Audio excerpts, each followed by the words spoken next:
जब तक हम स्वयं सुधरना नहीं चाहेंगे तब तक हमें कोई सुधार नहीं सकता। जिस दिन आपके हृदय में ये बात आ गई कि देख लिया कहीं सुख नहीं, अब आज से मैं नियम लेता हूं अंदर से भगवान के बल पर, मैं ऐसी जगह नहीं जाऊंगा जहां भ्रष्ट हो जाऊं, ऐसे दृश्य नहीं देखूंगा जिससे मैं पतित हो जाऊं, ऐसा भोजन नहीं करूंगा, ऐसा संग नहीं करूंगा, और खूब नाम जप करो।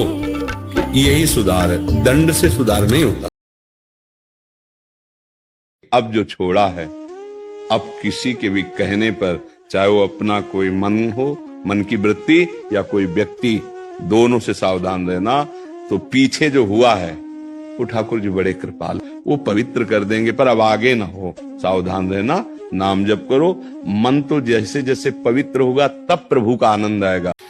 जब तक हम स्वयं सुधरना नहीं चाहेंगे तब तक हमें कोई सुधार नहीं सकता। जो दंड विधान से कोई सुधरता नहीं है, सुधरता स्वयं की ग्लानि से। जब उसको ग्लानि होती है कि मैंने गलत किया, इतना हमें भगवान का प्यार मिल रहा है, संतों का प्यार मिल रहा है, फिर भी मैं नीच ऐसा कैसे करूं, ऐसे अंदर उसकी जो पश्चाताप अग्नि जलती है वो उसका सुधार करती है। बाहर से दंड भोग ले, अंदर से उसमें सुख बुद्धि, फिर पाप हो जाएगा, फिर वही करता। कितनी बार कसम खाते हैं लोग, कितनी बार, फिर वही पतन हो जाता है। एक जिसको हम जानते हैं गलती है, वो हमसे पुनः इसलिए होती है कि मानते ऊपर से गलती है, हृदय से मानते कि इसमें सुख है। अंदर की बात है ये, ऊपर से हम कहते हैं अधर्म है, पाप है, गलत है, नहीं करूंगा, नहीं करना चाहिए। और अंदर से है कि सुख है, अब तुम्हें कोई नहीं रोक सकता। 1000 बार गलती मानो, फिर ऊपर 1000 के ऊपर चलेगी बात, वही होगा।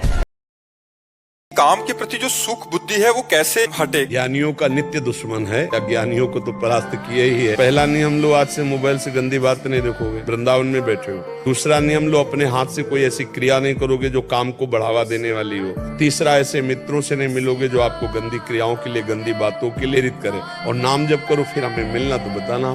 भोजन पर पवित्र भोजन, संग पर पवित्र संग, विचार पवित्र, आचरण पवित्र, तो काम के लिए गुंजाइश ही नहीं रह जाती है। भोजन की तो पूरा सुधार है, बाहर का कहीं नहीं खाते। इसके प्रति जो सुख बुद्धि है वो हमें पचा, वो सुख बुद्धि जब तक निज आत्म सुख नहीं मिलेगा तब तक ये परेशान करता। डरने की जरूरत नहीं, पहली बात तो गिड़गिड़ाने की जरूरत नहीं, डरने की जरूरत नहीं। काम आया है, तुम स्वीकृति मत दो, क्या बिगाड़ लेगा तुम्हारे अंदर काम? आप चुप हो, शांत होगा, थोड़ी देर बाद शांत हो जाएगा। हमारा प्रादुर्भाव ही काम से हुआ, तो हमारे में रग रग में वो सब परमाणु हैं। कोई ऐसा नहीं, बातें कोई बनावे, कोई ऐसा नहीं, कोई खास बात नहीं। जो आप बोले ना, कोई खास बात नहीं, सबके हृदय में है, सबके हृदय, सबके, खग मृग पशु पंछी जीव देवता, सबके हृदय में है, क्योंकि कामना से ही सबका प्रादुर्भाव हुआ। अब हमको इससे निकलना है, क्योंकि ये जलाता है, ये असत क्रियाएं कराता है। अब निकलने में हमारे अंदर जब देखते तो बल नहीं है, तो हमें बल चाहिए। वो अध्यात्म बल सत्संग से मिलता है, नाम जप से मिलता है। श्री हरिवंश नाम बल हो, जितना नाम जप करोगे, जितना भजन करोगे, आपके अंदर बल आएगा, उसी बल से आप ठीक होते चले जाओगे। प्रभु की शरण हो हृदय से, आर्त भाव से, हे करुणामय प्रभु, आप देख रहे हो हमारी दुर्दशा, हम नहीं निकल पाते। ये आपकी बात नहीं केवल, ये हम सबकी बात है, सबकी।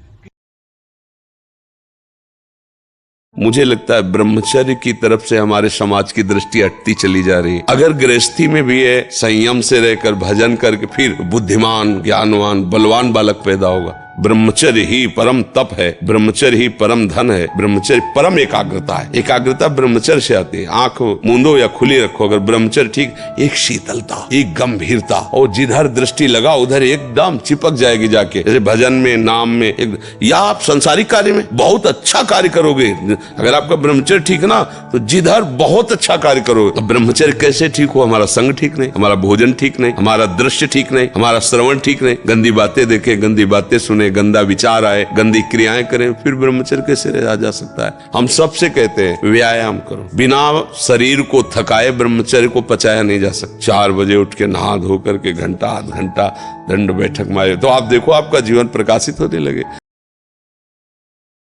मेरे मन में बहुत गंदे, बुरे और नकारात्मक विचार आते हैं, जिससे मन दुखी और अशांत रहता है। प्रभु जी, अगर इन मलिन विचारों से कोई कार्य रूपी चेष्टा नहीं होती तो इसका कोई अपराध तो नहीं लगेगा? नाम जब करते रहना तो ये सब खत्म हो जाएंगे। और नाम जप नहीं होगा तो तुम्हारी ताकत नहीं कि तुम रोक लो, विचार क्रिया में आ ही जाएंगे। स्फुरणा, संकल्प और क्रिया। अगर स्फुरणा में ही उसकी ताकत क्रिया तक ना पहुंचने पावे तो वो है नाम जप।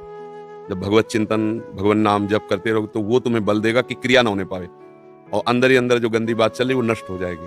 और अगर आप नाम जप नहीं करें तो अंदर जो चल रहा है वो तुम चाहे जितना संभालो तुम्हारे संभलने में नहीं आएगा, वो संकल्प बनेगा और क्रिया हो जाएगी। इसलिए नाम जप पकड़े रहना तो बच सकते हो। ये जो अंदर चिंतन मलिनता का होता है ये पूर्व के संस्कार हैं, उनको नाम बल से ही नष्ट किया जा सकता है। अच्छे संस्कार, अच्छे विचार, अच्छी क्रियाएं ऊपर से डालो, पीछे वाला सब डिलीट होता चला जाए। तो नाम जप है, भगवत कथा है, संत सेवन है, सत्संग आदि, इसके द्वारा हम अपनी अशुभ वासनाओं को नष्ट करते हैं।